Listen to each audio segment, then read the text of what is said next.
Welcome to the Captain's Log issue 142.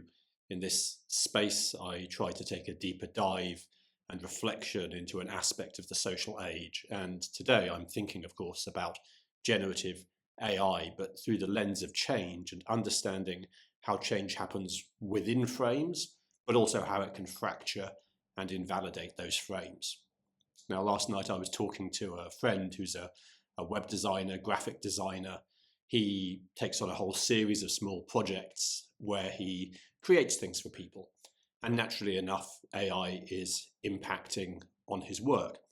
He's finding that he's able to generate the copy for these websites, not by employing a copywriter, but by just finding examples and getting ChatGPT to write something for him that's good enough or good in its entirety.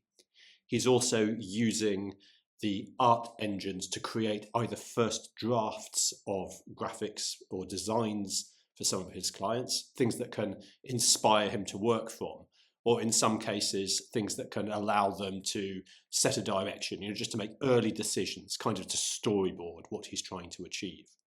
So most of what he describes is about simplification. It's replacing people that he would have paid to do something with something that he can now do himself in the flow of his work. But he also described how when he uses different plugins on the websites, he's able to now get the AI to write the code for him, and not just any code, to configure it according to exactly what he's trying to achieve. So in this sense, it's supporting him to perform in different ways. It's freeing up his time, and of course he can use that time and creative energy in different ways.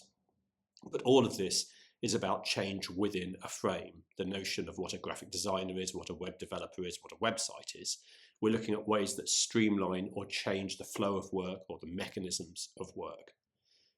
But what we also need to consider is how work itself may change. As the frames of our understanding become fractured, we start to question the domains and structures within which capability is held.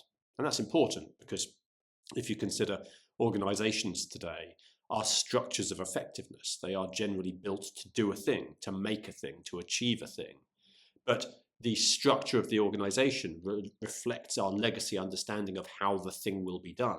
So we employ people into roles which follow that, and we build structures of power and development and oversight and control which follow that.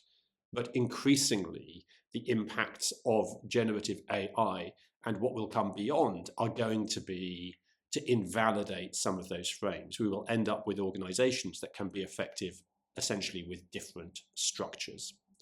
So I think that when we see a lot of the hyperbole, a lot of the dogma, a lot of the fear, a lot of the media narratives, a lot of the political narratives, they're often focused on this short-term view, what will be done differently that we know how to do. And we're right to look at that. It's already having an impact today. But we also have a responsibility to look beyond that, because it doesn't really matter what the tools can do today. What matters is the pace of change and the fact that when frames of understanding become fractured, they often fail suddenly. So it's good to do some of our thinking in advance. How will we spot the signs? How will we know that things are changing? I do think that the conversations around the generative systems, the chat engines, the art engines, and so on, are fascinating for largely their lack of breadth.